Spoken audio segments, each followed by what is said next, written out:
विशेषतः तुमच्या पक्षाचे प्रतिनिधी उपस्थित आहेत। एक लक्षात घ्या, वन नेशन वन इलेक्शन हे जेव्हा बिल लोकसभेत आणलं त्याच्यानंतर लोकसभेत ते बिल येऊ शकलं नाही आणि जॉईंट पार्लमेंटरी कमिटी जेपीसी कडे हे बिल गेलेलं आहे आणि जेपीसी मध्ये सर्व पक्षाचे लोक असतात।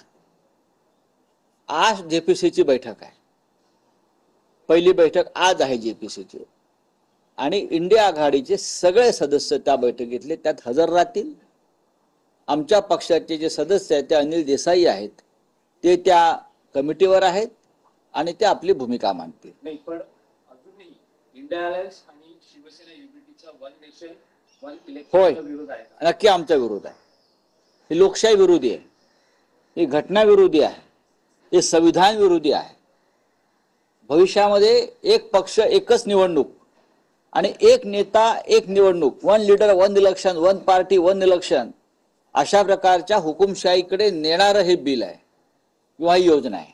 रावसाहेब, आता आणखी डेव्हलपमेंट येते आहे की एनसीपी शरद पवार गटाचे खासदार आपल्याकडे घेण्यासाठी किंवा फोडण्यासाठी अजित पवार गटाकडून जोरदार प्रयत्न सुरू झाले। जी माहिती मिळते या 7 खासदारांना फोन केलेले आहेत आणि सुप्रिया सुळे यांनी तटकरेंकडे ही नाराजी व्यक्त केलेली आहे की अशा पद्धतीने अजूनही फोडाफोडीचं राजकारण सुरू आहे। जोपर्यंत खासदार फुटत नाहीत, पवार साहेबांचे खासदार फोडले जात नाहीत, तोपर्यंत अजित पवार गटाला केंद्रामध्ये मंत्रिपद मिळणार नाही आणि हे मंत्रिपद प्रफुल्ल पटेल यांना हवं आहे।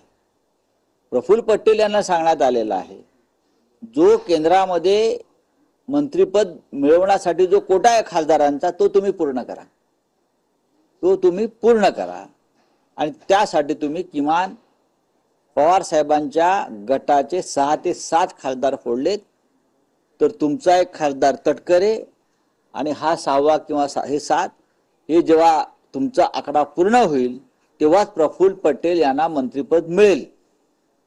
कळलं? त्याचा महाराष्ट्राला काही उपयोग नाहीये, देशाला काहीच उपयोग नाहीये किंवा अजित पवारांना उपयोग नसेल। प्रफुल्ल पटेलला मंत्री व्हायचं आहे किंवा सुनील तटकरेंना मंत्री व्हायचं आहे आणि म्हणून पवार साहेबांचे खासदार फोडण्याचे कसोशीने प्रयत्न सुरू आहेत।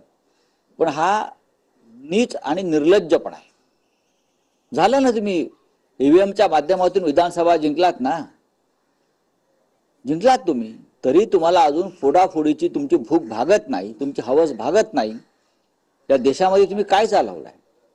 हा, याचे फोडा त्याचे फोडा, कार्यकर्ते फोडा, पदाधिकारी फोडा, आमदार फोडा, खासदार फोडा।